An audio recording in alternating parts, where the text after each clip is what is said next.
Inna a'tainaka al-kautsar fasholli li rabbika wanhar. Wa qala Rasulullah sallallahu alaihi wasallam, inna Allaha kataba al-ihsana 'ala kulli syai'in. Idza ra'aytum fa'ahsinul qiblah wa idza dabahtum fa'ahsinul dibha. Wa yuhidda ahadukum syatratan wa yuhidda bimarihi.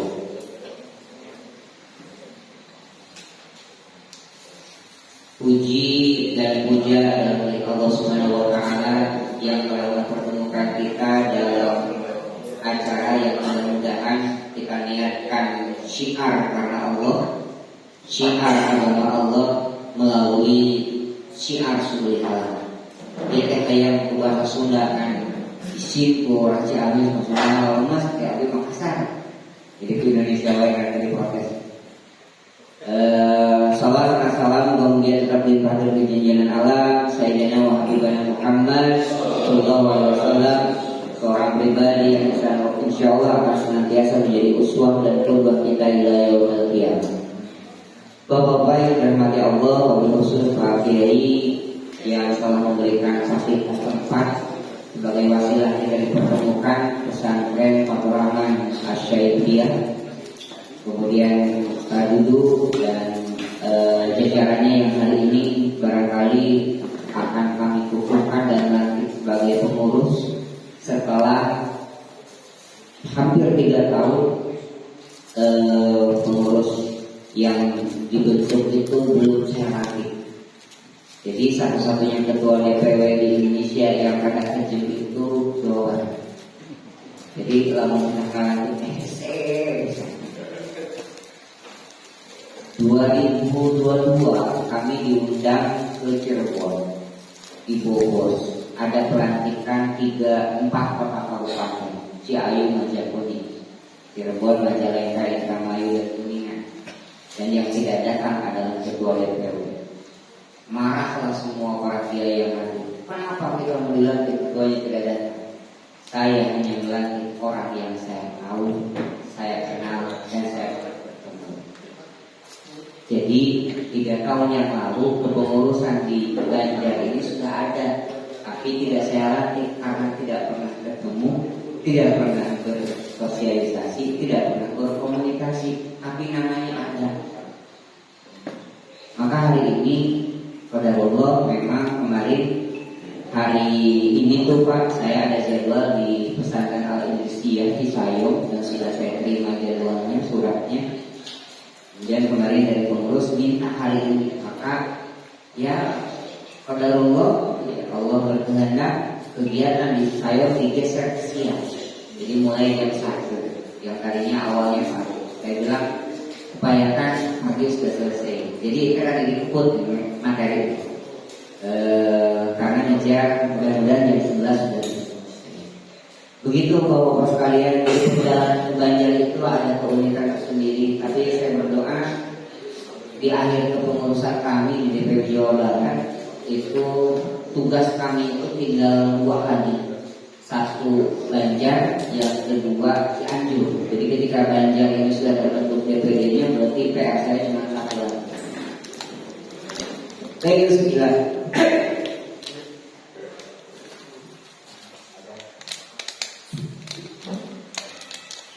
Baik, saya awali materi kita.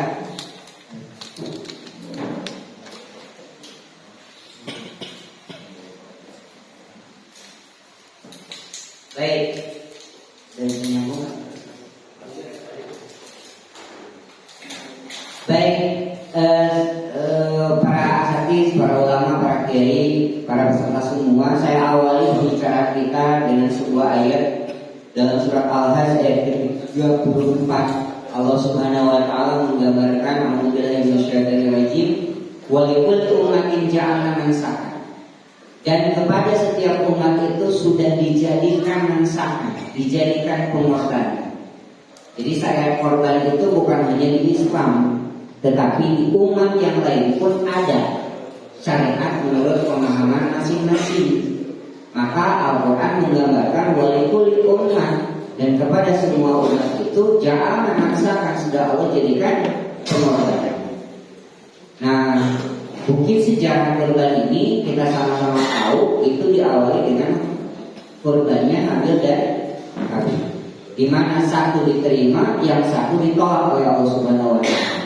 Kemudian kurban ini Pak dilanjutkan oleh keturunan-keturunannya yang sudah menjadi bangsa Afrika, bangsa Amerika, bangsa Arab, gitu, bangsa India, Indo-Jerman dan sebagainya.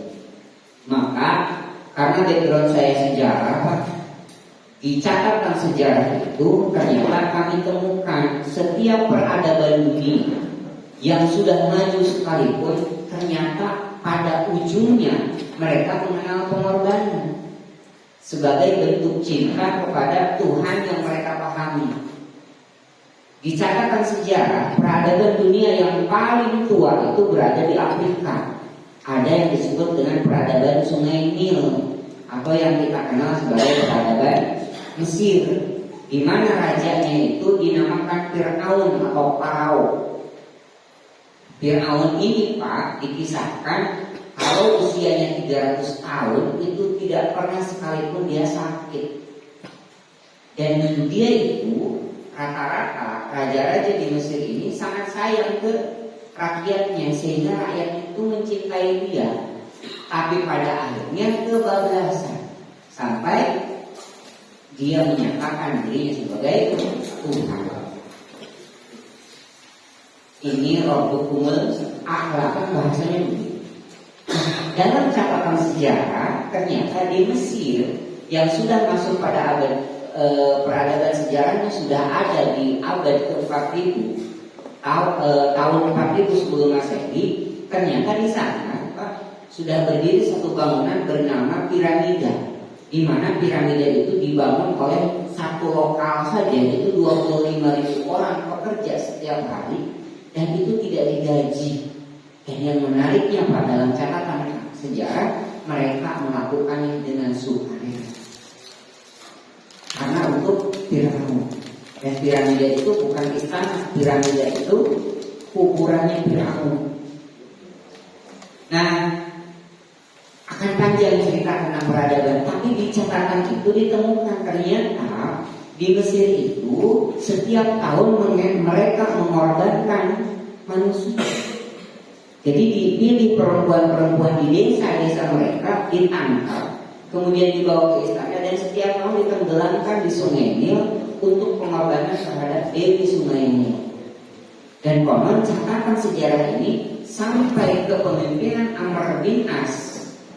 Pada saat beliau jadi gubernur di Mesir itu masih dilakukan, sampai kemudian Amr bin As bersurat kepada Sayyidina Umar, dan Umar hanya menuliskan surat, kemudian surat itu katanya ditenggelamkan di Sungai Nil dan setan-setannya pada bubar. Itu beda kisah, tapi ini catatan pertama. Yang kedua, ada peradaban Amerika Latin yang kita kenal sebagai peradaban India atau bangsa Maya, Inka dan Aztec. Di sana tahun 2400 sebelum Masehi sudah berdiri peradaban yang besar, Pak. Sampai ada sisa-sisanya sampai sekarang.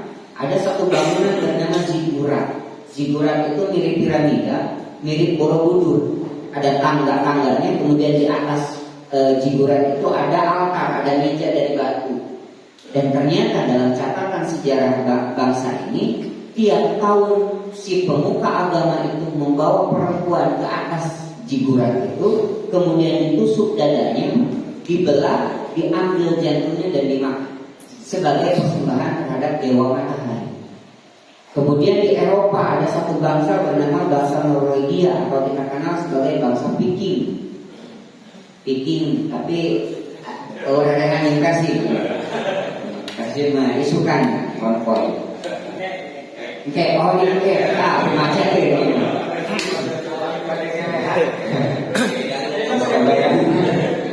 Jadi ada bangsa namanya bangsa Viking, dan bangsa Viking ini terkenal sebagai bangsa perompak.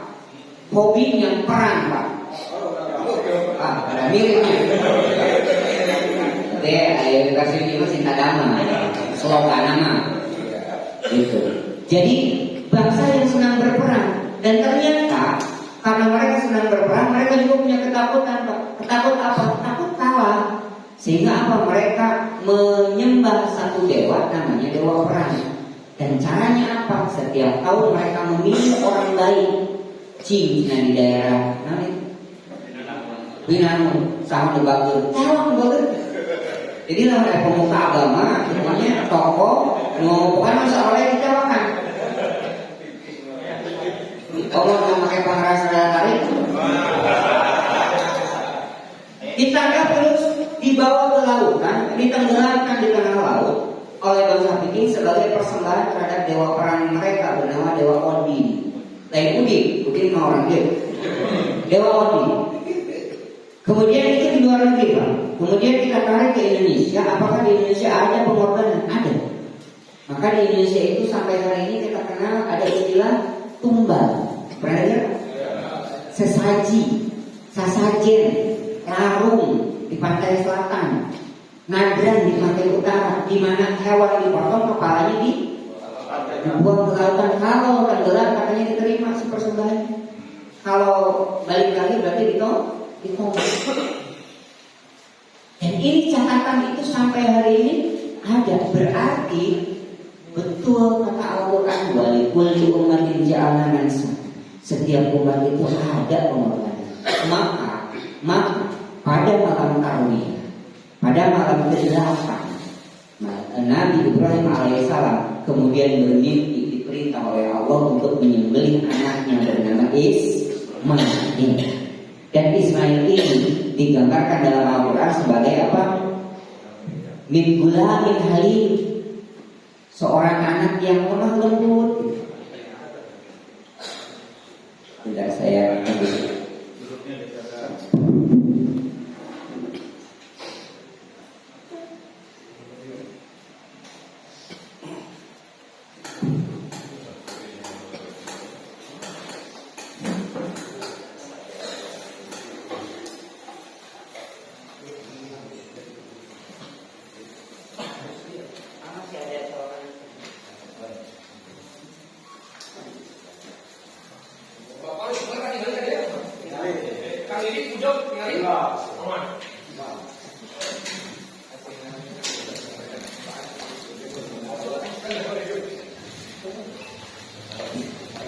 baik Pak, kita lanjutkan. Nah, malam Tarwiyah Nabi Ibrahim itu bermimpi untuk menyembelih Ismail. Dan besoknya Pak, Nabi Ibrahim itu yakini perintah Allah. Kemudian apa? Beliau mengasah pisaunya. Jadi di hari Tarwiyah tidak langsung disembelih Nabi Ismail, tapi Nabi Ibrahim itu mengasah pisaunya, mempersiapkan alatnya. Di samping memang Nabi Ibrahim pun merasa berat. Kenapa? Pertama, Nabi Ismail ini adalah nabi atau anak yang diminta oleh Nabi Ibrahim selama 80 tahun dalam doanya. Rabbana hab lana min azwajina wa dhurriyyatina qurrata a'yunin waj'alna lil muttaqina imama. Rabbana hab lana hukman wa alhimna bis-shalihin waj'alna lisana sidqin fil akhirin waj'alna warathatan jannatin na'im. Rabbi habli minas shalihin. Gitu. Doa-doa itu diulang-ulang sampai 80 tahun sebelum kehamilan. Sampai pada akhirnya Siti Sarah diberikan kelapangan dada dua kali Nabi Allah nikah lengkap. Jadi yang nikah itu gitu orang kuis hari orang Nuhayang ini kan lain.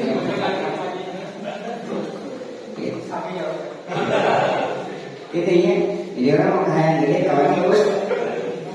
Nah, Siti Sarah yang kemudian memerintahkan kata Nabi Ibrahim, jangan Sarah, tidak usah.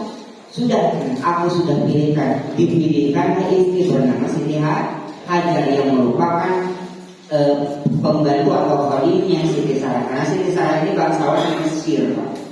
Jadi waktu nikah dengan Nabi Ibrahim itu beliau seorang bangsawan dan punya khalif bernama Siti Hajar. Nah, Siti Hajar inilah yang kemudian nanti punya Nabi Ismail, dan Nabi Ismail ini yang nanti akan menurunkan keturunan Arab. Gitu. Baik. Kemudian setelah dinikahkan, kemudian Siti Hajar mulai berubah bentuknya, berubah perutnya, artinya mulai hamil.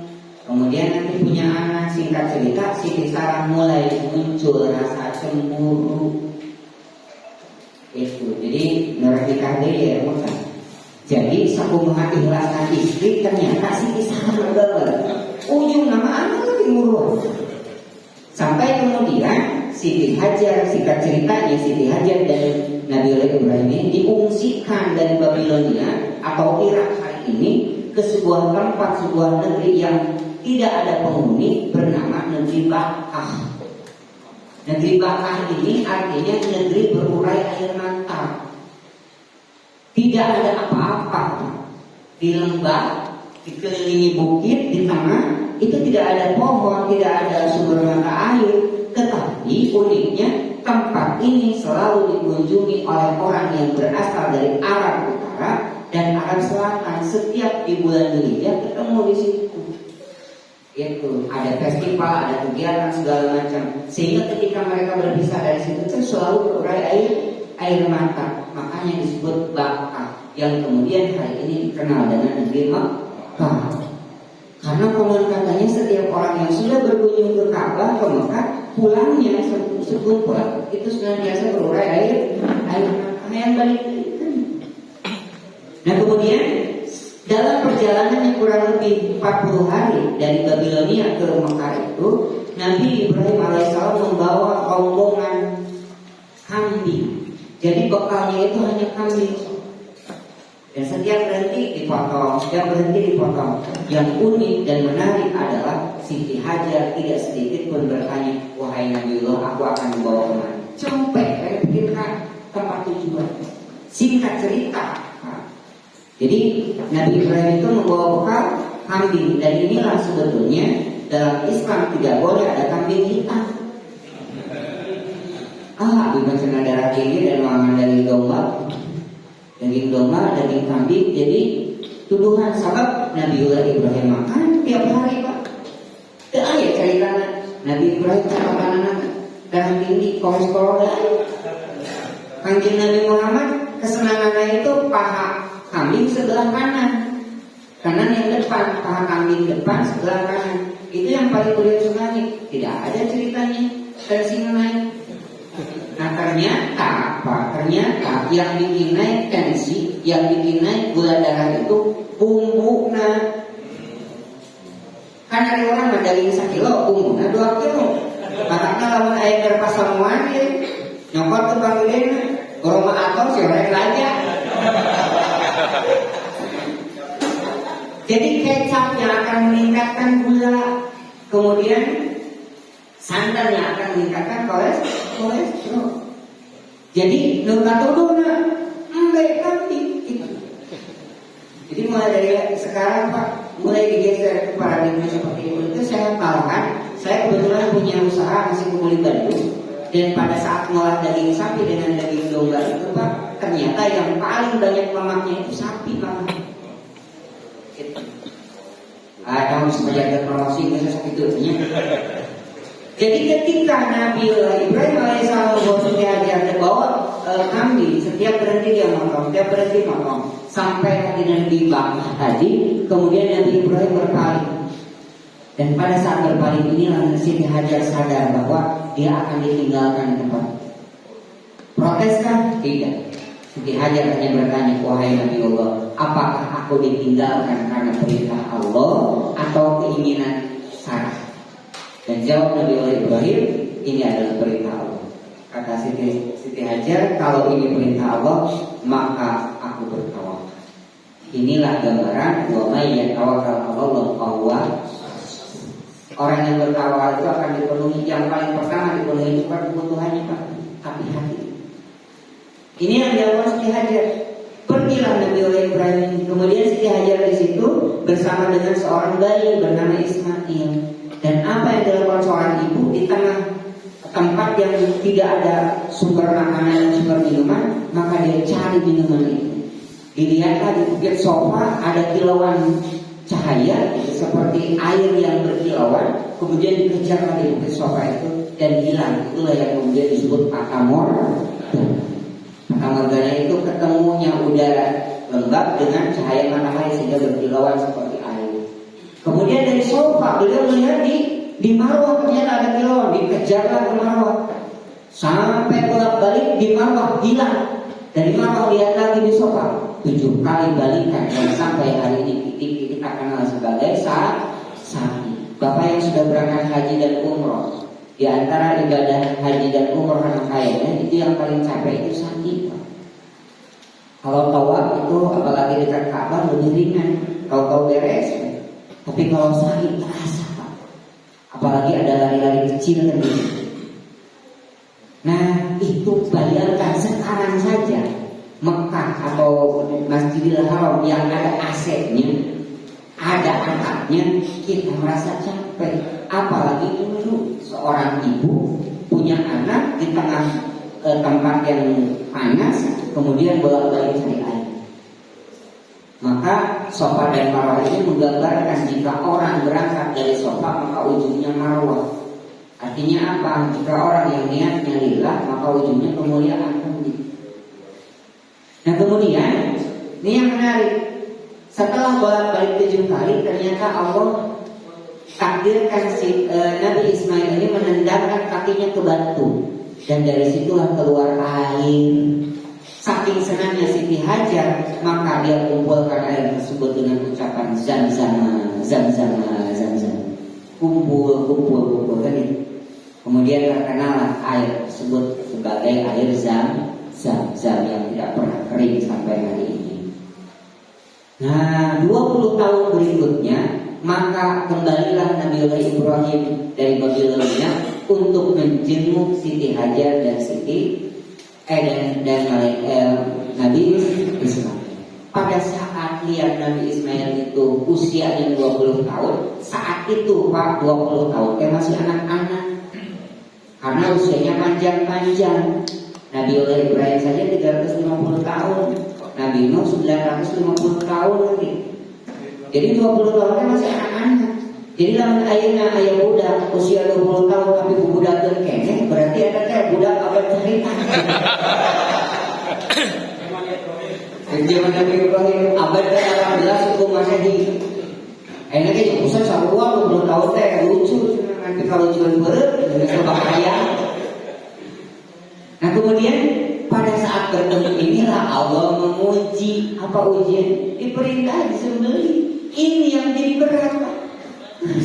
Panjang-panjang diminta, intinya sama dengan Siti Hajar. Kalau dia tidak ikhlas, tidak tawakal, lari ke Safa, lari ke Marwah, tidak ketemu, keluar airnya di depan anaknya. Atau tahu begitu mah sudah ngapain gitu. Tapi ternyata tidak begitu. Maka inilah gambaran bagi kita, kewajiban kita adalah ikhtiar. Saya mendakwakan di Musuh Hal ini dari 2016. Nah, cina banjaran 2020 nyeterin gak usah mati bahulah. Marah orang banyak. Ayo nak dari paksa. Itu kan kewajiban kita adalah ikhtiar, sudah selesai. Nabi pun sama Pak. Nabi Muhammad SAW mengupayakan keimanan dan keislaman itu dalam catatan sejarah. Sahabat itu hanya 125.000 sahabat. Dan dari 125.000 sahabat inilah 10.000 yang tinggal di Madinah. Selainnya menyebar, dan di sana dimulai sejarah Islam. Jadi bukan tinggal sejarah Islam itu dimulainya dari para sahabat. Sementara Nabi istilahnya sirah nabawi. Gitu. Kenapa tidak disebut sejarah Nabi? Kenapa tidak disebut tarikh Nabi? Itu. Karena memang pada zaman Nabi ini ternyata yang nanti membuka pintu keberhasilan dakwah Nabi itu adalah pasca Nabi meninggal. Makanya saya bercita-cita begini, Pak. Kalau di Juleha itu biarkan yang terbina oleh kami itu sedikit. Tapi ketika kami tiada, kemudian itu yang akan meneruskan. Itu Pak cita-cita jadi amal jariah. Dan doa dan info amal hilangnya salah sedekah dan jariatin awil yang tahobi wawalidin solihin ya. Saya berharap datang ke sini tuh Bapak nanti ketika saya tiada misalkan, Bapak pernah diajari. Makanya mau keluarga yang materinya, misalnya tiga diingat. Daripada loba tapi bubar dia baru namanya dari itu ya. Inilah kewajibannya adalah ikhtiar. Maka Nabiullah Ibrahim pun punya sifat jais, yang sifatul basyariyah, maka berat. Punya anak yang soleh, punya anak yang baik. Kemudian Allah perintah untuk disembelih, maka beliau tenangkan hatinya dengan mengasah. Maka nanti seorang juru sembelih itu harus punya kemampuan ngasah, Pak. Gitu. Jadi lama terbiasa ngasah sebetulnya mah kalah Siti Aisyah. Karena Siti Aisyah itu juru asahnya baginda Nabi. Logikanya kalau Siti Aisyah bisa ngasah berarti Nabi itu langsung biasa kan gitu, karena Nabi yang mengajarkannya. Jadi lalu bapak-bapak atau bisa ngasah jadi juru sembelih. Siti Aisyah gitu. Bisa jangan Ustaz yang bahan Nabi lebih hebat, nah ujung kamu sampai. Nanti belajar Pak, nanti dengan DPD Banjar nanti ada pembinaan namanya daurah fikih, daurah ashabila. Karena tentang ashabila pun banyak uniknya. Kemudian nanti tentang esrawan gitu. Nanti sampai akhirnya Bapak didampingi ke itu harapan. Baik, kemudian karena perintah ini masuklah ke hari ke-9 yakni hari Arafah, di mana Nabi Ibrahim alaihissalam kemudian terbuka hatinya. Ini yang dimaknai dengan Arafah. Meneguhkan hati ya sudah melaksanakan. Dan apa yang pertama dilakukan setelah mengasah misalnya, maka beliau berdialog dengan Ismail. Dan dialognya ini kan sangat masyhur dalam Al-Quran. Wahai anakku, aku diperintahkan oleh Allah dalam mimpi untuk menyembelihmu. Bagaimana pendapat? Jawabannya apa? Laksanakan. Laksanakan wahai Abi. Kenapa? Semoga aku termasuk ke dalam golongan orang yang bersabar. Eta jawaban anak soleh anu pintar. Coba menjawaban anak anu soleh tapi tak pintar. Anu pintar tapi tak soleh. Nah, suara gitu. Udah kene. Atau misalkan budak soleh tapi tak pintar. Orang contoh aku mau bawa. Tapi jawaban Nabi Ismail alaihissalam itu menguatkan lagi Nabi Ibrahim alaihissalam. Kau akan mendapati aku termasuk orang yang bersabar. Itu yang dilakukan. Maka di hari berikutnya, hari Adha, itu dibawalah Nabi Ismail ke sebuah bukit. Bukit itu kalau sekarang itu berada di antara Arafah dan Muzdalifah. Jadi kalau jemaah haji sudah wukuf, nanti kan bergeser kemana? Ke Muzdalifah dan Mina. Nah di pertengahan jalan itu sebelah kiri ada bukit. Bukitnya terjal, susah dinaiki, tapi ditandai ada tiang warna hitam. Dan itu dipercayai sebagai tempat dilakukannya sembelihan terhadap Nabi Ismail alaihissalam. Kemudian Nabi Ismail ini dibawa ke bukit itu di waktu pagi. Kemudian kata Nabi Ismail, wahai ayahanda, khawatir aku berontak, ikat tangan dan kakiku. Maka mengikat kaki hewan itu bagian dari sunnah yang diajarkan oleh Nabi Ibrahim. Walaupun Bapak temukan di Arab tidak pernah dilakukan pengikatan kaki. Jadi kalau nyembelih domba haji, kurban para haji itu gubrak potong. Walaupun Pak tidak semua berhasil, ayo dalam kabur. Sepotong dulu, udah pakai nama Hambali kalau di sana. Jadi asal yang ada keluar darah sudah ada halal. Kita nanti kajiannya dari ini. Nah kemudian setelah diikat begitu, kata Nabi Ismail lagi, wahai ayahanda, kau tidak akan kuatnya aku disembelih palingkan wajah kau. Maka Alkisah Nabi Ibrahim alaihissalam menyimpan pisaunya atau goloknya di bawah leher Nabi Ismail, kemudian beliau memalingkan. Jadi dengan dia. Tapi tapi turutan kalau namanya sapi, jadi mana ceritanya Nabi Ismail karena Nabi Ibrahim karena Nabi Ismail. Akhirnya namanya mencetak dia. Akhirnya cukup gak Pak, besi sariwan. Ya. Nah, jadi Nabi Ibrahim alaihissalam itu tidak melihat, dan itu atas permintaan Nabi Ismail. Dan saat itulah kemudian pisaunya ditarik. Intinya ditarikan berarti dari bawah. Serat. Sudah gitu Pak, maka jangankan orang yang melihat, malaikat pun itu takjub melihat kesungguhan Nabi Ibrahim mencintai Allah. Sampai berucap apa? Allahu Akbar, Allahu Akbar, Allahu Akbar. Itu malaikat. Kemudian ungkapan itu disambut oleh Nabi Ismail, la ilaha illallah wallahu akbar. Mendengar itulah baru Nabi Ibrahim sadar yang dipotong itu bukan Ismail Tainaun. Yang jelas beliau bersyukur Allahu akbar wa ilaha illallah. Jadi ketika ada kenikmatan itu selalu ingat alhamdulillah. Selalu ingat pujian kepada Allah. Tak orang makan sok yang kita kan gitu. Alhamdulillah segala puji. Puji qadim ala qadim, puji qadim ala hadis, puji hadis ala qadim, puji qadim ala hadis, puji hadis ala hadis.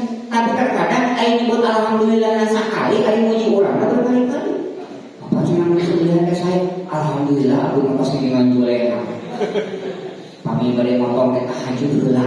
Ada orang dulu. Udah kita sambaran Nabi 7 juta. Kita ayo muji Allah sekali, ayo muji orang berkali-kali. Ketika Nabi Ibrahim alaihissalam mendengar Nabi Ismail berucap la ilaha illallah, maka yang paling pertama dia muji Allah. Itu. Ini maknanya apa, Pak? Pertama, hewan tadi ketika diceritakan setiap umat ini mengenal pengorbanan, kemudian kenapa rangkaiannya Nabi Ibrahim diperintahkan Ismail? Allah ingin memberikan pesan kepada seluruh umat manusia. Kalau seandainya seluruh manusia ini dikorbankan untuk Allah, buat Allah tidak ada rugi dan tidak ada untung sedikit pun. Ready korban itu kurang satu pokok kurang sadar cek Allah kan kembali. Jadi menyembah Tuhan. Tapi Allah ingin menyampaikan pesan bahwa manusia itu terlalu berharga untuk dikorbankan. Untuk siapa? Kalau berharganya untuk kita. Bapak sanajan bapak boga anak bengal, tapi hiji-hijina kayak anak lamun kudu di sembelih, kudu dikorban. Itu. Karena sifatul basyariyah orang punya kecintaan terhadap zuyyina linnasi hubbu syahawati minan nisa wal banin wal qanatirul muqarraratan saudara gitu. Kita tuh punya fitrah kecintaan kepada anak-anak. Jadi lamun kudu nyembelih, lamun anak ke 10 baru bisa dipilih. Iya, mana pembengalan itu. Mana paling bisa dengan. Tapi kan bila-bila ya. Tinggal kayak berat ini. Maka sekali lagi ini adalah pesan Allah untuk merubah tatanan dunia ketika itu yang tadi disebutkan terbiasa mengorbankan manusia. Hei manusia, manusia itu terlalu berharga untuk dikorbankan. Gantilah dengan apa? Bahimatul an'am, dengan hewan ternak. Nah dulu Pak hewan ternak ternyata domba bebas yang itu adalah kurbannya Nabi Ismail diterima oleh Allah, diurus di surga, dikembalikan ke dunia untuk menggantikan Ismail. Artinya bagi siapapun yang berkurban maka carilah hewan yang terbaik. Berarti saya kembali ke surga, lain itu. Saya ke surga ya namun kecuali wapat kita dari mesti nungguan gitu. Tapi carilah yang terbaik. Cek Nabi itu terbaik. Terbaik itu dua. Yang pertama usinah, yang sempurna usianya. Yang kedua yang terkenal, yang paling bisa kalian beli. Jadi terkait Pak Denyuna lalu misalkan Bapak dengan domba datang ke tempat jualan domba. Hah, mana orang pendek? Mana murah? Atau panitia? Mana senang cashback orang penggedena gitu. Mana senang panitia orang berusaha gede? Tidak boleh Pak. Cari dulu yang terbaik. Setelah itu maka silahkan beradu harga. Penjual nawar kenal 5 juta, tawar 3 juta. Nggak usah dicari yang korban kayak ditawar. Nama dalil tukang dagang. Dalil apa? Kurban tetap biasa itu udah muamalah gitu. Jadi ketika misalkan Bapak mampunya 4 juta, maksimalkan 4 juta. Ketika Bapak maksimalnya 2 juta, maka maksimalkan 2 juta. Kenapa? Itu yang terbaik yang kita miliki. Dan tidak kemudian mutlak orang yang kurban mahal kemudian berharga di hadapan Allah, belum tentu. Karena bisa jadi ketika nanti di hadapan Allah yang dikatakan kadzabta, kamu berdusta. Kenapa? Karena banyak yang berkorban tapi tujuannya mereka karena terpuji. Masuk YouTube, di YouTube dapat penghasilan 5 miliar, korban 500 juta, sekali. Karena nanti mah diundang ke artis pak, begitu kaya orang. Tahun kemarin itu ada artis yang nonton sapi 1,3 mungkin nanti kita itu awis berapa? Ya artis kejar 25 juta motong ngumpul 25 juta. Oh saya mau tuh tegel ke kayu. Dan alhamdulillah pak 25 juta dari kayu mau jadi. Karena apa? Kalau ngomong mereka tuh mana apa? Rek motong ditanya saya kan angle yang ada apa? Astagfirullahaladzim. Kan kita tuh ibadah itu bukan untuk dilihat orang. Kalau orang melihat kita atas kebaikan kita, itu akan jadi syiar. Tapi kalau niat kita ingin dilihat, jadi riya. Ingin didengar jadi sum'ah, rusak amalan kan itu. Tapi kalau orang misalkan sudah sebaik mungkin dan itu menakjubkan, itulah syiar. Enggak seperti cerita-cerita. Makanya aku mau lewat YouTube, lewat TV, hampir kayaknya cara nonton pak. Sekilas iya. Itu kalau orang suka yang sini soalkan ini soal orang premi. Terus nah jadi masalah. Kadang ayat terbersih kayak kabur, ujub, takabur, sum'ah, riya, hilangkan. Ketika orang Masya Allah lihat sembilan kita 9 Julaiha, maka itu jadi syiar. Baik, balik lagi. Ketika kita berkorban, maka yang terbaik, yang semangat, yang mahal, yang paling bisa kita. Nah kemudian Pak, yang menarik adalah ingat Nabi Ibrahim alaihissalam, salam.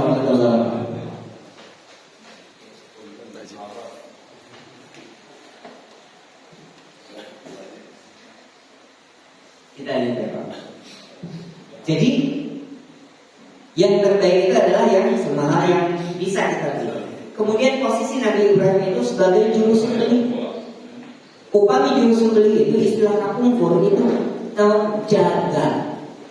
Kadang-kadang apa? Jaga atau di istilah tempat lain mondin. Pak kalau disebut jaga apa yang terbayang di pikiran kita? Pembunuh, sanar, emosian, cebukan, pikabegen, pikaseben. Sampai ada istilah kade atau ngaliwat kabuburannya naon segala bagana itu nggak mau oke dibawa korek. Maka karena citra diri jagal ini negatif, seringkali Pak dihargainya pun rendah. Jagal dalam istilah pemotong hewan di luar negeri itu digajinya Pak per jam 300 sampai 400 dolar atau per bulan kurang lebih 4.500 dolar. Setara dengan 56 juta sampai 60 juta rupiah. Motong unggul Pak, hari ukuran nyabuntun, nyamotong, nyanyisi turun daki. Di buruan naon? Awet na bawa bulu gitu. Paling banter Pak, paling banter. Hatur nuhun, Ustaz terus dibantos. Si Ustaz nanya, "Menta, kumaha teh menta?" Daya udah bayar gitu, udah mahal. Tapi itu Pak yang terjadi di lingkungan kita sehingga jagal ini posisinya penting karena ada hewan halal masuk ke tangan jagal disembelih keluar itu bisa jadi tetap halal atau jadi haram. Siapa yang menentukan? Jagalnya. Maka tahun 2012 sampai 2014 ada diskusi namanya forum group discussion antara masyarakat veteriner, kemudian akademisi MUI dan para praktisi di mana di Jakarta. Sampai tahun 2014 lahirlah istilah baru. Istilah itu dinamakan juru sembelih halal atau juleha.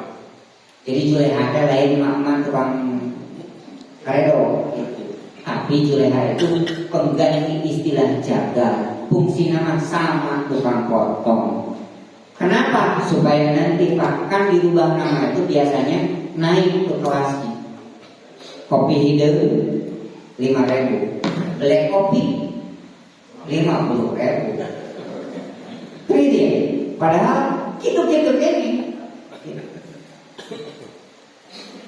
enteng 3.000, green tea 10.000. Jadi beda merah. Sampai ayah nama restoran di Perancis, kayaknya orang ada ini perayaan kasapa ayamnya bapak. Perayaan kasapa harganya mahal Pak. Itu sabar euro. Pas datang nyakak soalnya ternyata perayaan kasapa kan. Goreng sambal. Popcorn di mana tuh di Tuan Tiwan. Abdi Pak pernah tuh beli kopi sarang popcorn cuman 4 paket udah bayar 550.000. Ngenanak itu intinya tapi bayar malam. Ternyata pas nyenak malam kampung bahasa non kabar aja ini 25.000 sakit jago belum sakit saya 25.000. Kenapa? Nama itu terkadang membawa nilai yang berbeda. Makanya jaga fungsinya sama dengan Juleha, tapi dengan nama Juleha harapannya martabat jagal ini naik. Nutarina jagal kredit gaji 2M. Rangga Pak, makasih Mas. Makasih Mas, betul nuwun. Kemudian kan akhirnya berstrategi, ada yang bawa hulu kepala, lupa. Ada yang nyenak bulu, ada yang nyenak kaki, nyenak kulit sebagai kompensasi. Padahal tidak boleh bagian organ itu dijadikan upah. Akhirnya rusak ibadah. Sementara tugas ulama itu adalah menjaga akidah umat, menjaga ibadah umat. Sekarang kalau praktek itu dibiarkan, mau sampai kapan kurban umat kita itu terganggu. Maka lahirlah Juleha supaya apa? Nanti penghargaan masyarakat menjadi surga. Bapak tahun 2016 saya diundang motong sapi bobot 6 kintal setengah. Datang telat karena harus motong beberapa. Pas datang itu jam 11-an parkiran. Sana mana jagalna? Subuh haji. Iya saya potong aku Ustaz. Ampun tuh kayak itu 2016. Masih jagal berhenti. Sekali teh karena nyampe soalnya bawaannya kan panas ya. Nah ada itu game semayangan gitu. Jadi interpretasi atau nabi namun sebenarnya stigma tentang jagal itu kudu jauh gede. Wajahnya seperti udah namanya yang pakai sepatu bot. Jadi nggak lagi sih abis nanti cocok jadi jagal teh. Makanya sini kamar ya jangan sangat problem bumi dan dia lagi gitu. Saya asa depan sebenarnya isna teh jadi jual ya. Teuing kumaha. Dari panas-panas oke dah. Kita mah tugas gitu. Jadi memang pada teh awalnya gede itu. Nah, itu Pak. Jadi gambaran jadi jualan seperti itu. Hingga tahun 2014 itu lahirlah SKKNI nomor 196 tahun 2014 tentang standar kompetensi. Jadi seorang wisuda itu harus punya kemampuan 13 kemampuan. Sekarang keluar tahun nomor 147 tahun 2022 itu 10 kompetensi. Ada pelajarannya, ada kelasnya selama 32 jam pelajaran, 4 hari Pak. 4 hari belajar teori dan praktek. Kemudian nanti ada ujian. Ujiannya teori dan praktek selama 3 hari. Baru kemarin se-Jawa Barat ada di pesantren At-Taqwa Kabupaten Bandung Barat itu ada 47 jurusan tulis Jawa Barat yang diuji 3 hari praktek, teori dan praktek. Nah nanti bapak-bapak di DPD itu tidak ujian, tapi nanti bapak akan diajarkan, dibimbing sampai bisa pisau yang diasah sendiri bisa dipakai nyembelih. Nah kalau misalkan mau naik level lagi punya sertifikat nasional maka ikut ujian dari SP di LSP. Ada yang gratis kalau ada sponsor, ada yang berbayar. Berbayar kurang lebih kalau untuk anggota 2,5 juta, kalau untuk non anggota 3 juta. Kalau di FUI itu 3.600.000, 3.800.000, kalau di UI 3.650.000. Ya beda-beda Tapi kalau di Juleha sekitar 2,5 sampai 3 juta. Nah untuk apa? Nanti kalau punya RPH, punya usaha daging, maka wajib ada Juleha yang bersertifikat. Itu. Nah ini tentang kisah Juleha. Kemudian, kenapa pentingnya ada Juleha? Apa? Ini kita lihat ada satu kejadian di mana di RPH. Maka RPH itu bukan rumah penyembelihan, tapi rumah potong. Karena di sana tidak semua hewan disembelih. Sembelih itu punya umat Islam. Sementara rumah potong itu macam-macam. Ini salah satunya.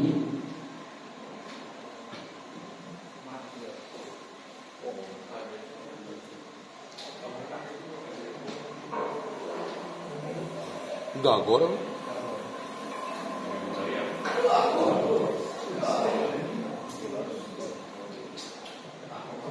Ini jagalnya Pak, yang tidak pakai baju, pakai sontok, dia bawa palu. Detik-detik oke sadis. Ini jagal. Oleh beja-beja sinterangan. Kemudian datang lagi sapi kedua, perlakuannya tinggal Pak, jagalnya ada tenang gitu. Psikopat. Tapi memang salah satu strategi supaya kena hewan, kitanya dulu yang harus kena. Persoalannya, ketika hewan ini mati, dipukul, terus disisir, diturunkan dagingnya, dicanak pakai daging ke pasar, ke supermarket, ke hotel, ke mana dia ke warung makan. Kira-kira orang yang terima daging itu tahu tidak prosesnya begini? Kalau dia makan daging haram, bangkai, maka tetap dia akan berefek. Di antaranya para ulama menyebutkan 40 hari ibadahnya tertolak. Kemudian karena darah dan dagingnya terbuang dari perkara yang haram, dari bangkai itu, maka hatinya pun cenderung kepada hal-hal yang haram. Dan ini Pak, teori ini sangat dipahami oleh orang kafir. Walam tardo angkal yahudu wala nasoro hatta tattabi'a millatahu. Seorang ulama mengatakan dengan ayat ini, maka umat Islam dihancurkan bukan dengan peperangan, tapi diantara dengan food passion. Food itu dikasih makanan haram. Kalau orang sudah terbiasa dengan perkara yang haram, maka para pendeta itu biasanya punya peternakan babi Pak. Di Belanda babi itu dari mulai ujung ke ujung semuanya dimanfaatkan, sampai bulu-bulunya saja itu jadi kuas, make up kuas, kue itu terus sikat itu. Kenapa? Ada motif. Salah satunya juga membiarkan hewan itu dagingnya daging bangkai. Siapa yang kemudian akan bertanggung jawab nanti? Si juru sembelih. Kemudian urgennya juru sembelih halal itu di kegiatan kurban Pak.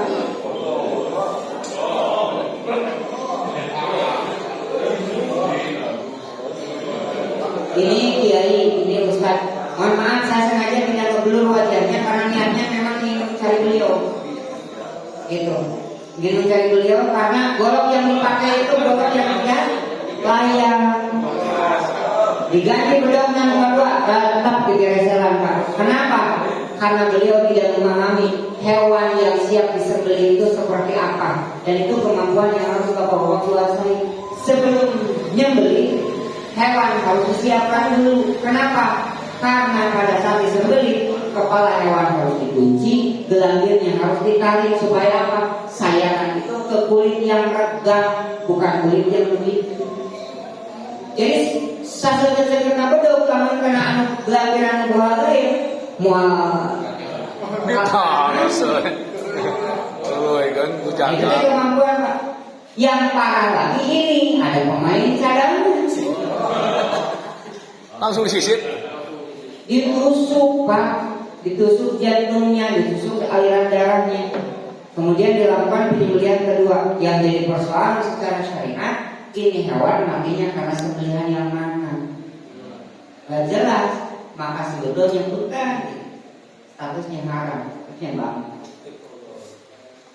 Jadi kalau sudah disembelih oleh satu orang sudah biarkan saja. Maka ini pentingnya seorang ibu sembelih. Ini juga sama. Ini video-video di Jawa Barat Kak, karena bahasanya bahasa Sunda. Tadi masih ada air gitu. Diganti oleh pemain kedua. Aki-aki derak lah. berhasil gagal kayak ini. Kok gak hewe gitu? Mesti kali oke gak belum memang lain belum sembelih.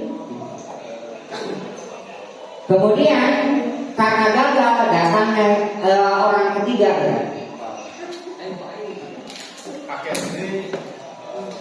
Dilapisan. datang orang ketiga berhasil gagal juga. Kenapa? Karena memang alatnya tidak standar. Ayo kita terus Padahal di luar sampai akhir video ini tidak sampai terpotong. Maka Bapak bayangkan betapa mengerikannya hewan yang dipotong seperti ini. Nah kemudian ada orang-orang yang kemudian belajar, tapi belajarnya ingin yang simpel, karena yang nama serba kilat, santri kilat, pesantren kilat, nikah oke kilat, nikah Senin lahiran Rebo. Nah kilatnya di mana? Belajar di YouTube, belajar di Facebook, sehingga alirannya Facebook kian, YouTube biar. Karena di YouTube berbahari itu kian dikerjakan oleh panitia, tapi karena ilmunya tidak tuntas, ini yang terjadi. Kalahkah sapi nanti ngamuk. Sapi ngamuk karena juga tidak belajar cara penanganan sapi stres, turunlah panitia semua. Ditahan, begitu ditahan, sapi begini ngamuk. Karena kalau sapi ngamuk ada tata cara penanganannya, nanti didorong oleh hal tentang keserawanan. Kalau sudah ngamuk begini, apa yang terjadi Pak? Bubar.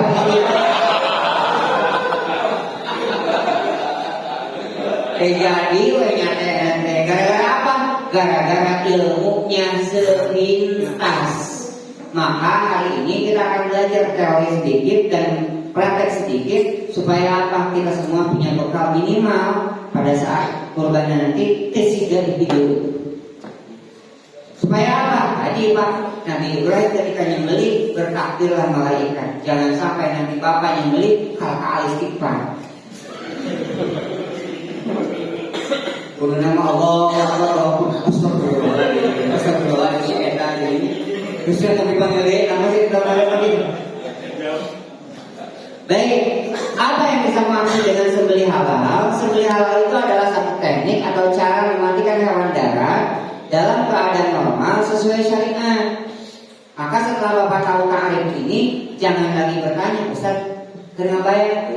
Hari ini kan mencik paus kumaha? Bodohnya segede daun, enggak kalau ditanyakan sabar, sama hewan lah laut. Karena yang namanya sembelih halal itu metode mematikan hewan. Berarti metode mematikan itu banyak Pak. Ada yang disembelih, ada yang dipukul, ada yang ditembak, ada yang disetrum, ada yang diracun. Mematikan semua. Tetapi yang diakui oleh syariat itu adalah menyembelih.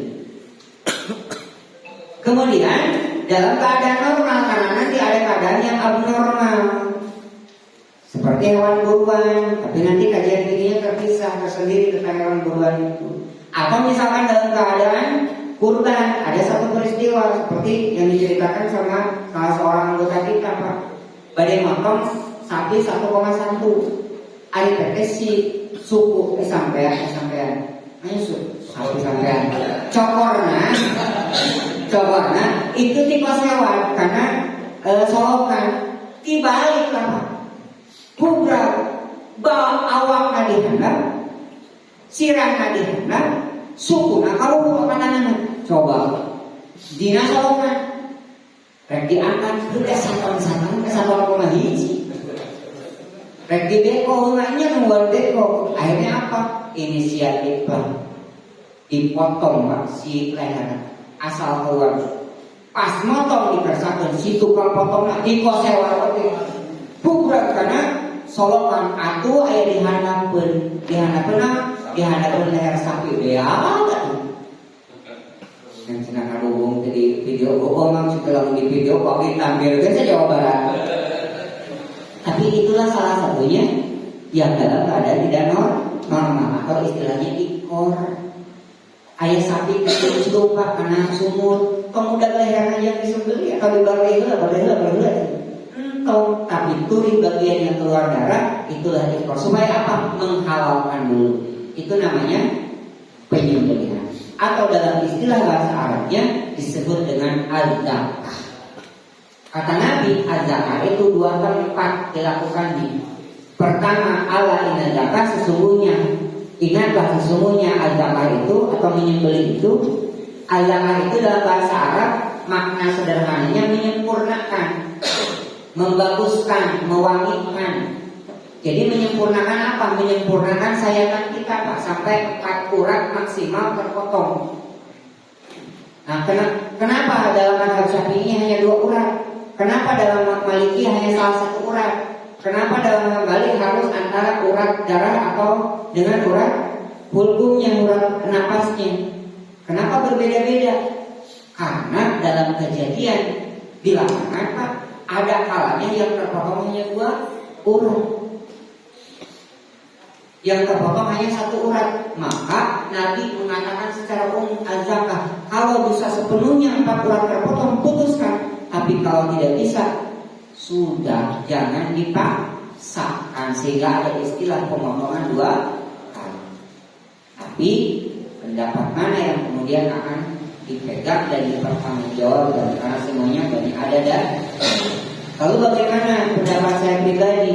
Saya mengikuti para ulama tentang penyembelihan hewan halal pada MUI tahun nomor 9 tahun 2009 tentang penyembelihan halal, di mana para ulama mengatakan untuk menghalalkan hewan itu pertama berucap tasmiyah takbir, kemudian memutus hulqum, mari dan wadah.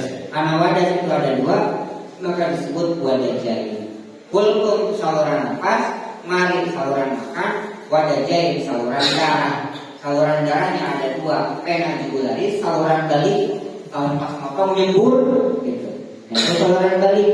Nah, yang kedua ada saluran jantung atau arteri atau bulu darahnya, di mana dia menyebarkan darah dari jantung ke seluruh tubuh. Itu yang kemudian terakhir mancung. Nah, 2 urat itu harus terpotong, maka disebut wadajai. Kalau bisa terpotong semuanya, itulah yang dimaksud dengan az-zakah. Kalau kajian fikihnya nanti akan lebih luas Pak, tapi Bapak akan menemukan pendapat yang berbeda tentang urat mana saja yang terpotong. Tapi para ulama mengatakan kalau bisa upayakan 4 urat semuanya terpotong. Nanti ada tanya. Kemudian tempatnya itu di mana? Di halki. Nah, nyembelih itu bukan di leher Pak, ya. Ini penampang leher. Ini penampang leher. Leher itu dimulai dari rahang. Ini rahangnya. Ini rahangnya. Ini namanya jakun. Bapak pegang leher masing-masing, ada yang nyendol Pak? Ya. Nah, itu jakun namanya. Jakun itu tulang rawan tapi dia keras, sehingga kalau dipotong pun susah motongnya. Kalau orang motong di jakun, pasti pisaunya itu bakal meleset ke atas atau ke bawah. Maka daerah ini dihindari. Dan ternyata menariknya dalam ilmu tajwid, si jakun ini adalah batas antara lisan dengan halq. Maka Imam Malik mengatakan bahwa penyembelih itu boleh di atas, boleh di bawah, sama saja. Tapi saya lebih berpendapat pada pendapat Imam Syafi'i, bahwa Imam Syafi'i mengatakan yang namanya halq itu karena perintahnya Allah dan zakafil halqi itu di bawah jakun. Jadi Bapak ketika nyembelih temukan jakunnya, pegang, oh ini berarti di bawah jakun dipotong. Diring ke satu, kedua atau ketiga. Tidak boleh kurang, tidak boleh lebih. Karena yang disebut hal itu, kalau bapak potongnya daerah sini, maka hulkum dan marinya utuh. Karena batasnya di sini. Kalau terlalu bawah, maka bisa jadi si jantung yang memompa darah tiba-tiba dia menyedot udara sehingga apa mampet. Nanti ada darah yang tertinggal di jantungnya. Jadi di sini, ini namanya hal. Yang menarik adalah apa? Diteliti oleh orang Cambridge, oleh orang Amerika. Jika pemotongan daerah sini itu setidaknya ada 4 hikmah yang meneliti orang kafir. Nabi hanya mengatakan fil halqi. Jika daerah ini dicek 1, kedua atau ketiga, 1, 2, 3, karena di sini itu ada lingkaran-lingkaran, ya. Tiga selang AC, selang mesin cuci.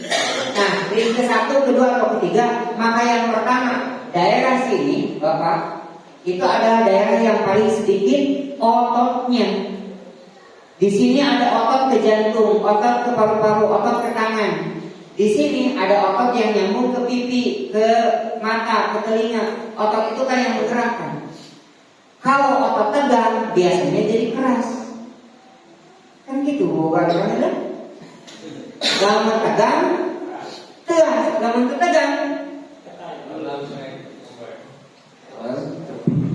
ya ibu-ibu, yang merasa orang kan?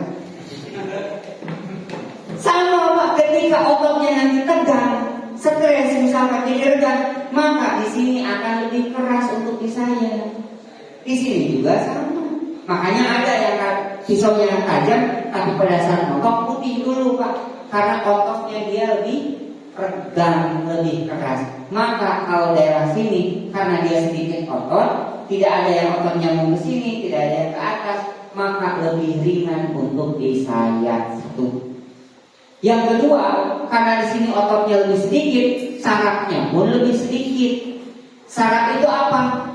Indra perasa. Kalau ini disayat dengan pisau yang tajam, sayatannya lurus, maka hewan tidak akan merasakan sakit dulu. Setelah kapan? Kata penelitian itu Pak, berkata saya 15 detik sampai 30 detik baru dia merasakan sakit. Bapak pernah ke Torenko Silek? Nyeri nanti saat. Bahkan di rumah Pak, kan di rumah teh banyak golok dari sana, ini di sana di bawah Indonesia gitu. Beri promosi. Jadi disimpan Pak, ada pedang namanya kilis. Kilis itu pedang Persia. Simpan. Datanglah salah satu murid di pesantren Ustaz Hariri.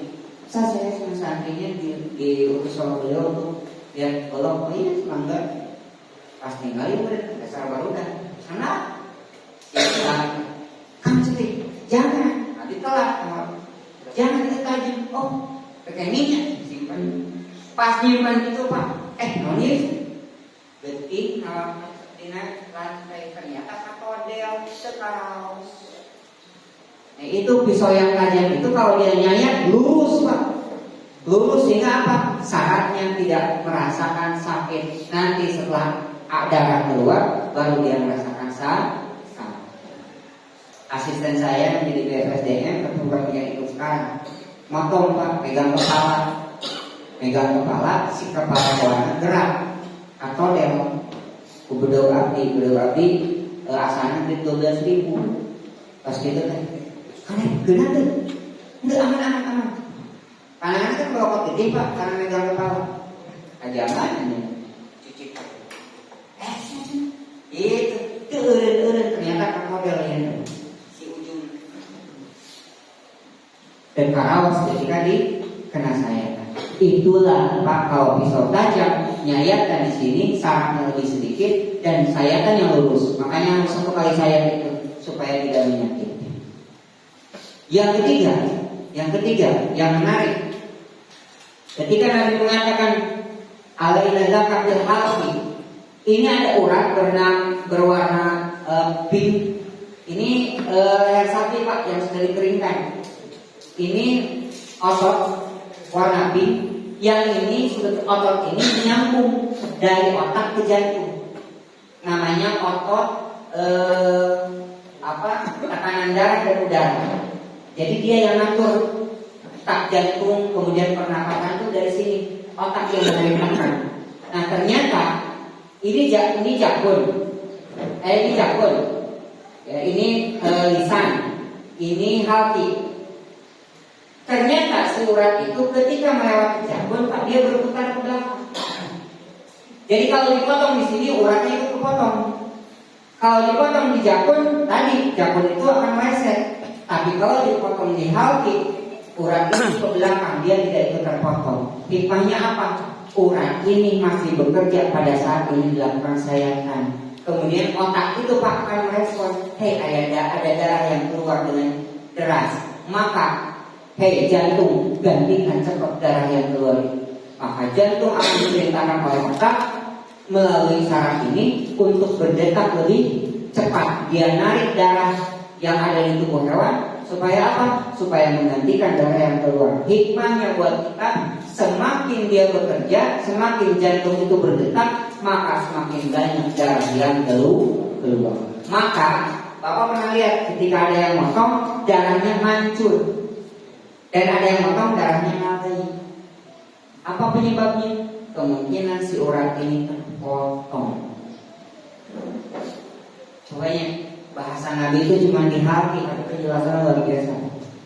Terakhir, alasan yang keempat, kenapa di hati? Karena ternyata di sini itu dalam kitab kematian itulah yang disebut dengan gor-gor. Gor-gor itu apa? Tempat paling dekat antara ruh dan kematian. Maka ketika dilakukan sayatan darah sini, harapannya hewan cepat mati. Bisa tidak hewan kalau disayat di kaki bisa mati tidak? Bisa, kalau bisa darah, tapi kok lama? Gitu. Tapi kalau di hati, harapannya lebih cepat supaya dia tidak tersiksa. Karena bagaimanapun sakaratul maut itu begitu menyakitkan. Baik, ini salah satu contoh Pak. Lihat motongnya di atas jakun, ya kelihatan jakunnya nyenggol, tapi dia motong di atas jakun.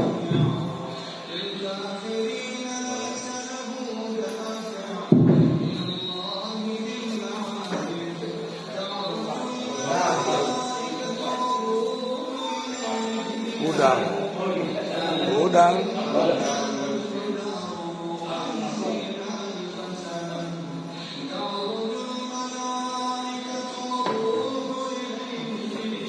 Rahang.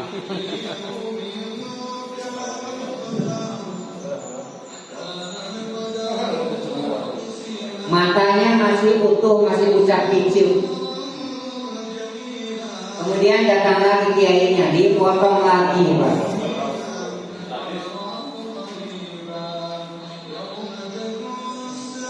Apakah mati? Kita lihat. Kira-kira film Pak, ini kejadian nyata tahun 2009. Waktu videonya diambil, mudah-mudahan bisa link lagi. Kemudian setelah dipotong lagi, sapinya malah tambah berontak sama beringat. Makanya nanti ada cara mengikat kaki sapi yang efektif Pak. Kalau cara mengikatnya kayak tadi, hewannya akan bisa berdiri lagi, lepas karena dia berontak.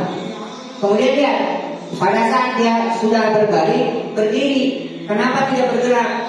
Karena hewan itu punya kebiasaan, kalau dia pindah posisi maka hilang kesadarannya sejenak. Maka kalau dia sudah berdiri kemudian dirobahkan setengah menit, dia akan diam dulu. Karena apa? Hilang kesadarannya. Maka upayakan Bapak nyembelih hewan itu jangan terlalu lama. Sudah rebah langsung dieksekusi. Kenapa? Karena hewan lewat setengah menit atau 2 menit paling lama, hewan itu akan berontak. Tuh, kemudian setelah kumpul dia jalan. Pak, hewan yang terpotong seperti itu, ada penelitian yang menyebutkan dia masih tetap bisa hidup selama 3 hari. Selama 3 hari. Dan matinya nanti itu bukan karena sembelihan, tapi karena kehabisan darah. Saat itulah maka daging hewannya menjadi bangkai. Tapi persoalannya lebih di kurban salah motong. Kira-kira Ustaznya berani papunkan kalau ayah nama orang itu salam daging gak jadi pakai salah motong. Sehingga ada ibu-ibu menyangka merah kalpe so simbol lo ada Ustaz. Gitu ya. Maka penting kita belajar tentang jurus membeli. Kemudian dibaringkan lagi Pak, dipotong lagi yang keempat kalinya. Sumpungnya. Ini tulang-tulangan ketrek. Udang deh Pak. Baik, sampai akhir video sapinya tepaeng-paeng. Itu karena apa? Karena salah area saya kan menghadapi Pak. Saya dapat video Ustaz yang motongnya itu motongnya di atas jakun dan kejadiannya viral ada di Bandung. Beberapa tahun yang lalu saya sampaikan kepada kiai, tolong bantu kami. Kenapa? Karena ketika itu terjadi, masyarakat yang tidak ngerti Pak mengatakan Ustaz yang kemarin mas sapi nanti sakit. Nah, Bapak kalau nyembeli bisa cepat, jangan diikat. Nah, kalau ini hitungannya lambat. Hati-hati. Gitu ya. Tadi Nabi Ibrahim ketika menyembelih Ismail, apa kata Nabi Ismail? Wah ya enggak, khawatir aku berontak, maka ikat tangan dan kakimu. Jadi ketika mau berpikir asik berontak kalian. Tapi kalau misalkan yakin bisa cepat, gak usah diikat. Jadi di Arab itu ada kewajiban, soal kewajiban para bocah di sana tidak boleh ikat hewan. Supaya apa? Katanya lebih bagus dagingnya. Betul. Tetapi ada yang lebih utama, keselamatan kita. Gitu ya. Ini istilah-istilah dalam penyembelihan. Ada azaka, ada adabi, ada anahar, ada al-iqor. Adabi itu adalah menyembeli dengan membaringkan hewan ke lambung sebelah kiri, kemudian dipotongnya di halki dan caranya disayat.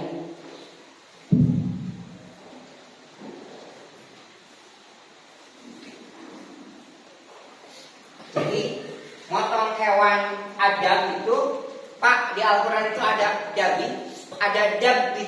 Makanya ada ayat Al-Quran pasukan apa Israel itu, pasukan Firaun ketika membunuh keturunan Bani Israel, kenapa?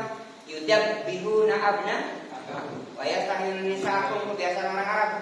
Ternyata ketika dabaha kemudian dikasih tasjid itu ada implikasinya. Kalau dabaha itu 1 kali sayat atau maksimal 3 kali sayat. Kalau dabaha itu berkali-kali digergaji. Makanya pasukan Firaun ketika nyembelih anak keturunan Israel itu yudabbihu, pakai tasjid, digeresel. Maka kalau bapak motongnya masih digeresel berarti masih keturunan. Diragaji. Ya, diragaji. Maka harapan kita dengan belajar di leha itu sudah hilang.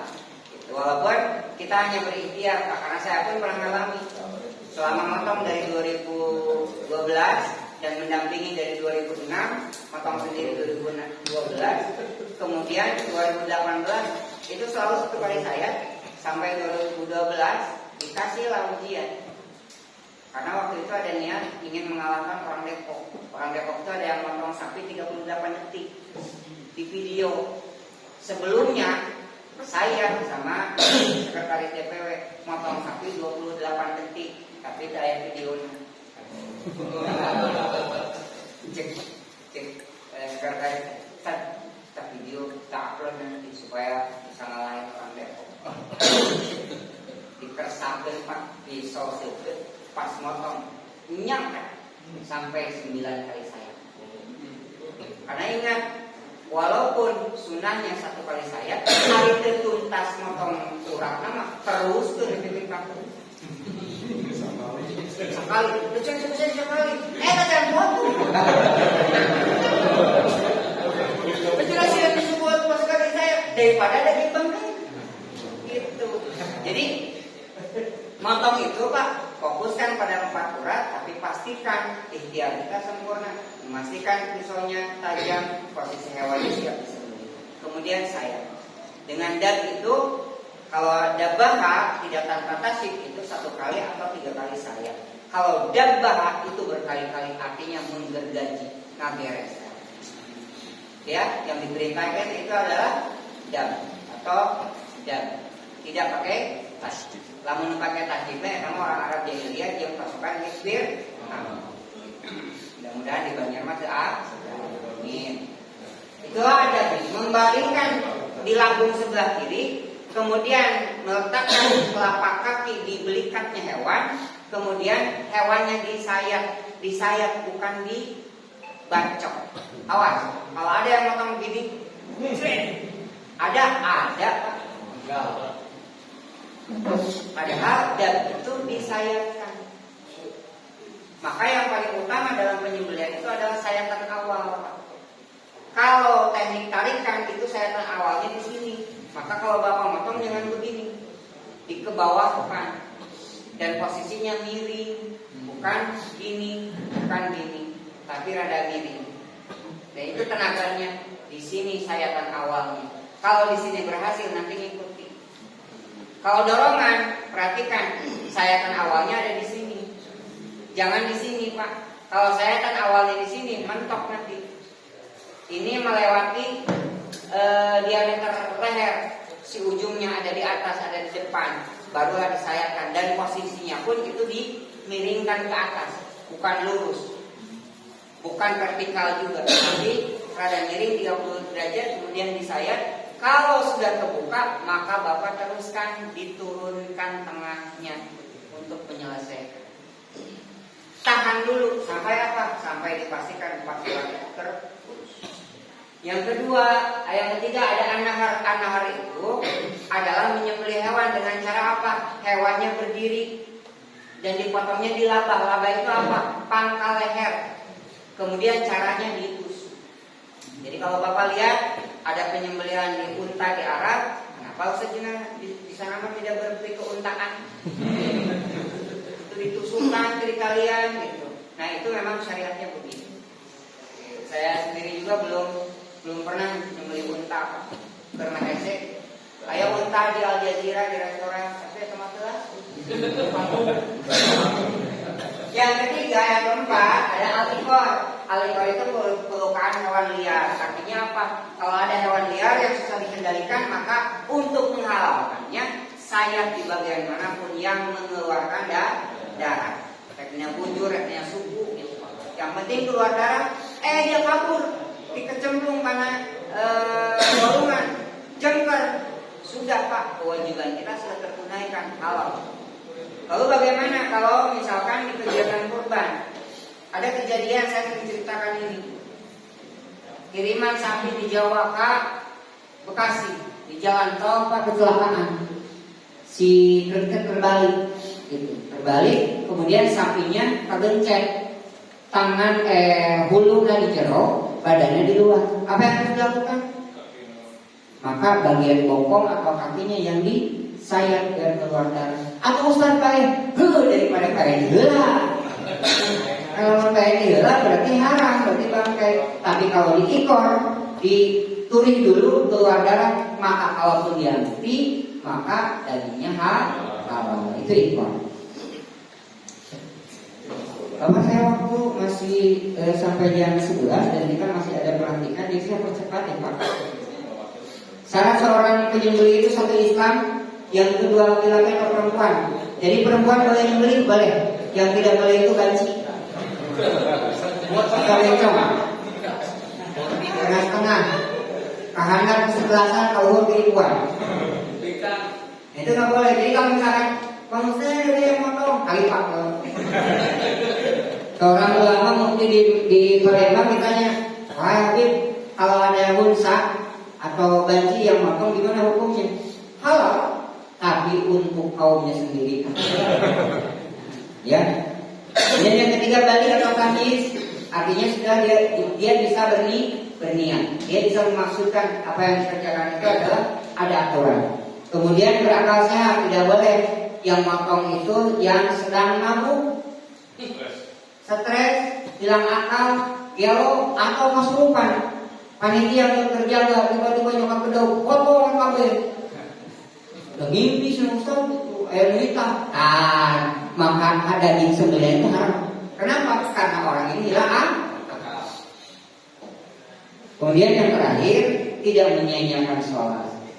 Maka perintahnya fasholli lirabbika wanhar, dirikan sholat dan laksanakan kurban. Jadi antara sholat tapi kurban, misalnya yang menang lauk tapi terbuka wadah. Terus musuh teh menang deui tapi tegaduh karambahnya kan. Bapak jakna kabur deh kami Pak kurban tiap tahun sholat. Nuntut kurban diancarna lah takwa dalam sholat jangan kau dekati tanpa sholat kan. Nutara sholat montong kurban itu percuma. Tapi orangnya jadi panitia dong gitu Pak. Saya masuk tong kali mentong. Dan orang mah potong mahal gitu. Urusan mana sholat kita urusan mana. Tapi yang menyembelih wayahnya haruslah seorang yang menunaikan sholat.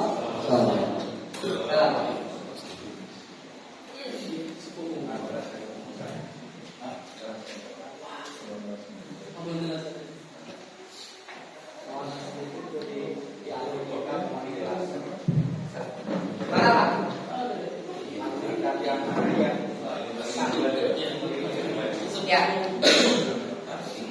Ahlul kitab itu Pak, memang terjadi hilaf di kalangan pemahaman ulama kontemporer. Apakah yang dimaksud itu ahlul kitab zaman dulu atau ahlul kitab zaman ini?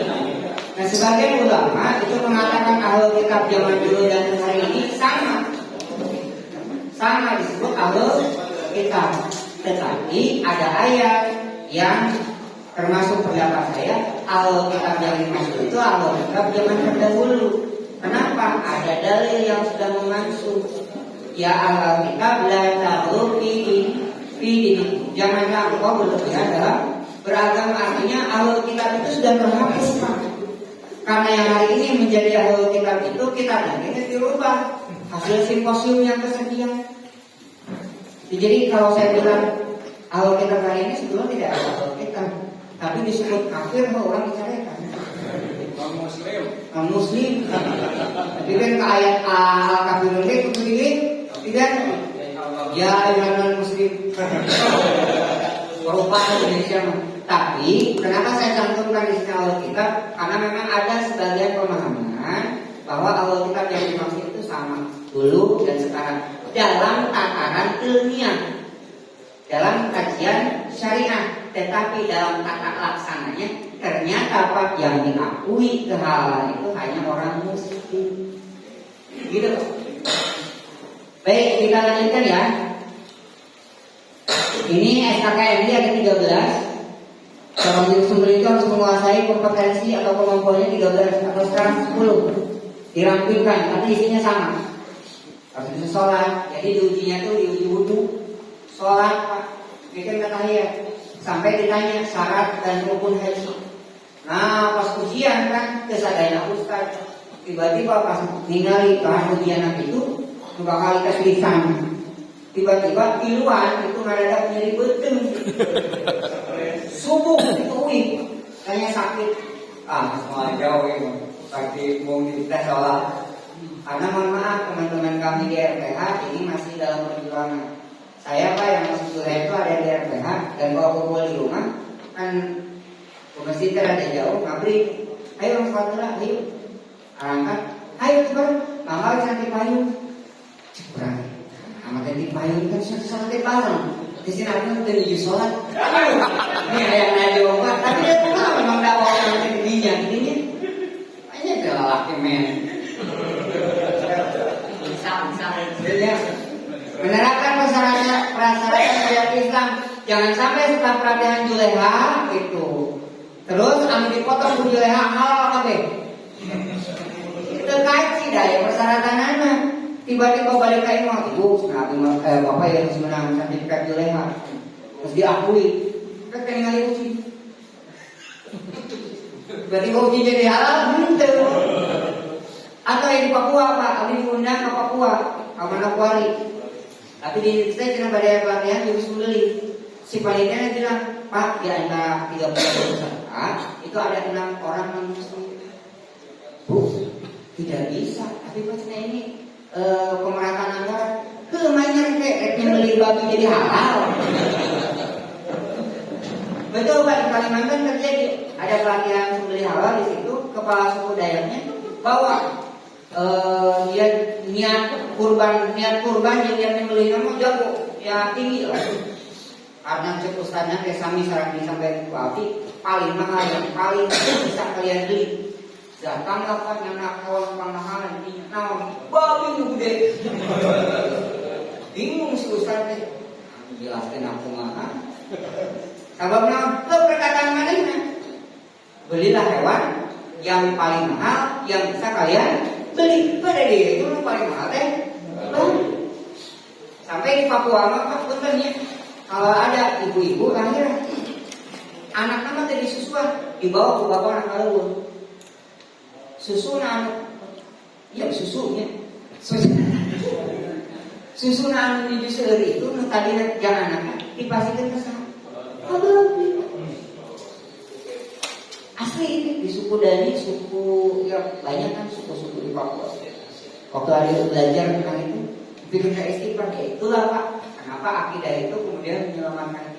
Dan pemahaman itu tidak bisa disalahkan. Nah, sekali lagi menerapkan syariat Islam. Kemudian menerapkan keselamatan kerja, jangan sampai nanti Bapak ketika di tempat penyembelihan itu yang paling berbahaya apa? Golok. Aturannya pisau hanya boleh keluar pada saat hewan siap disembelih. Dekengin Bapak mesat kedok. Yuk.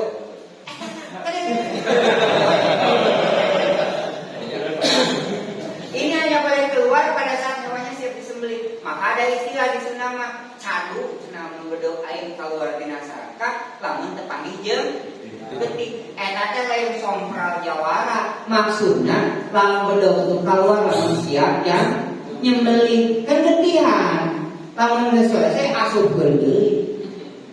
Itu maksudnya. Itu ada orang tua dulu mengatakan begitu dan ternyata dalam etika seorang penyembelih sama Pak. Kalau di RK itu ada namanya skapat wadah pisau. Skapat itu nyimpan pisau di sini, dia hanya keluar pada saat hewan siap disembelih. Tarik Allah Bismillah Allah Akbar. Sudah matang masukkan lagi karena skapat itu bisa dicuci. Betul hari ini tidak saya bawa. Itu ya. Yang kedua apa? Yang kedua, yang namanya golok kalau begini, maka yang dilepas itu sarungnya. Dan caranya Bapak tekan di punggung, bukan begini atau begini. Kenapa? Pertama, kalau misalkan ini ada sobekan, ada kerusakan, bisa jadi kita yang luka. Atau yang kedua, kalau posisi begini, maka bilah tajam ada di bawah, dia akan kena kayu dan itu akan merubah ketajaman. Maka caranya di punggung ditekan baru ditarik. Kalau golok jawara biasanya di sini ada sopal. Sopal itu kuncinya ditekan dulu, truk baru ditarik. Yang jawara tidak saya bawa karena proyekkan jawara beneran. Mudah-mudahan bawa kan. Ayo kunciannya Pak. Ditekan itu kunci. Dia ditarik itu tidak akan lepas. Tapi kalau ditekan lagi di sininya, truk itu orang tua dulu. Ternyata maksudnya supaya golok itu tidak dicabut oleh musuh.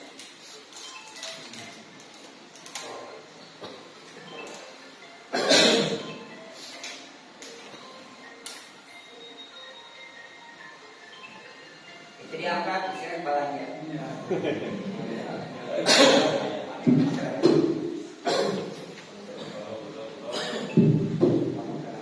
Ya, itu tentang etika pisau. Jadi keselamatan penting. Kalau misalkan Bapak memungkinkan di tempat penyembelihan pun Bapak punya sarung tangan seperti saya. Karena rata-rata konsentrasi udah mulai pecah, kemudian konsentrasi kita kecapean, maka biasanya ada kecelakaan dan lain sebagainya. Ini yang terakhir.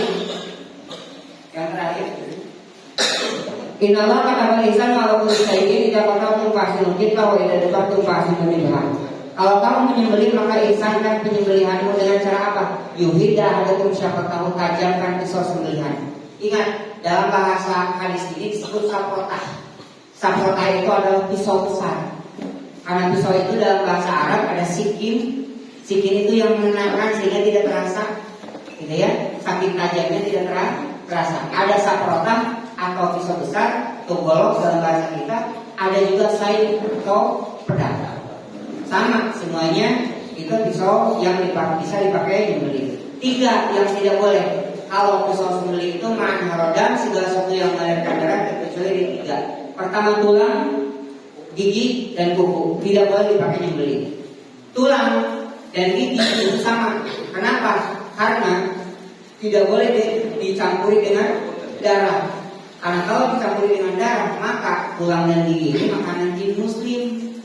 Ketika kena darah, jin muslim tidak mau makan. Ada etika kita kemudian dijaga, diperintahkan oleh Nabi. Ingat Pak, kalau mau tidur kan sapu-sapu tempat tidur, karena kamu tidak tahu siapa yang tidur di situ.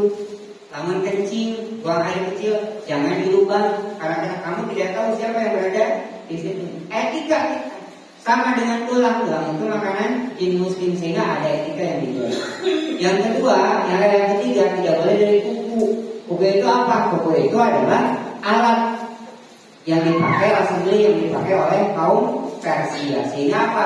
Tidak boleh kita menyerupai kaum tersebut. Wal yurida biha, tahu kewajiban ihsan yang kedua adalah menyenangkan hewan sembelihan.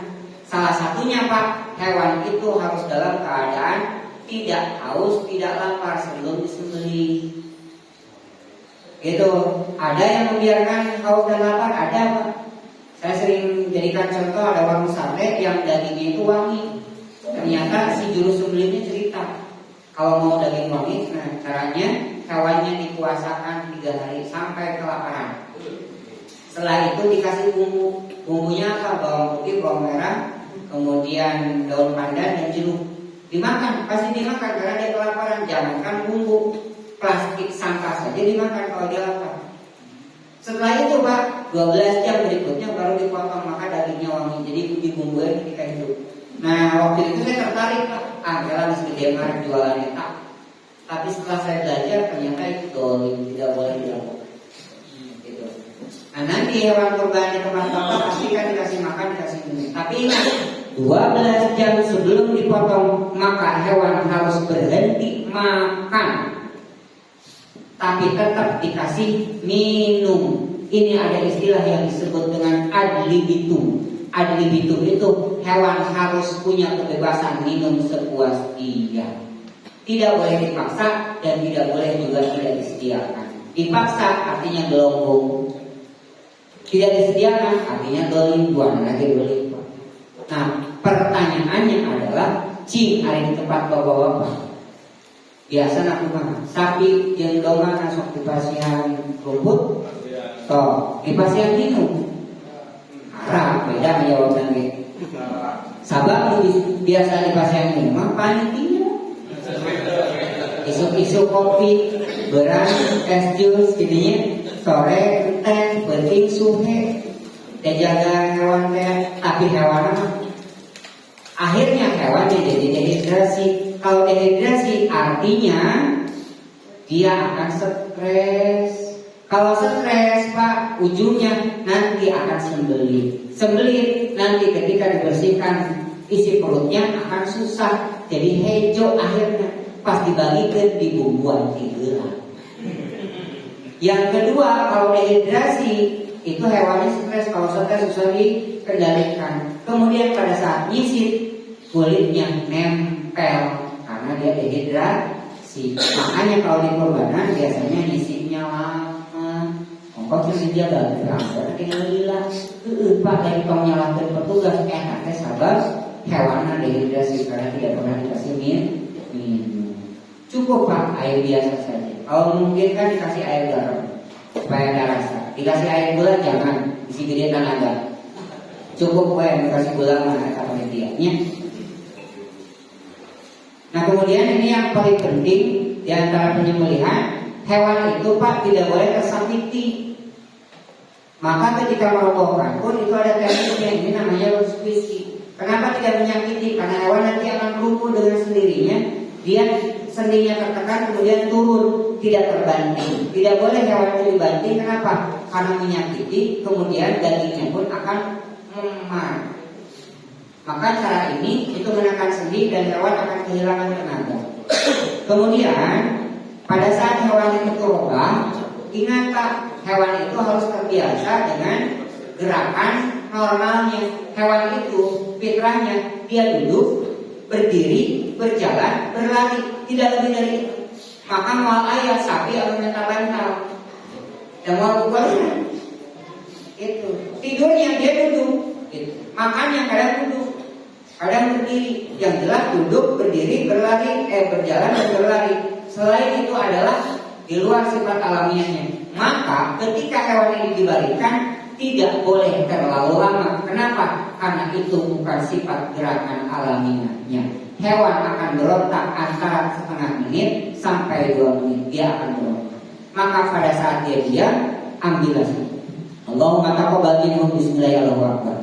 Lalu di mana doanya? Doanya sebelum hewan direbah. Ini salah satu aplikasinya, Pak.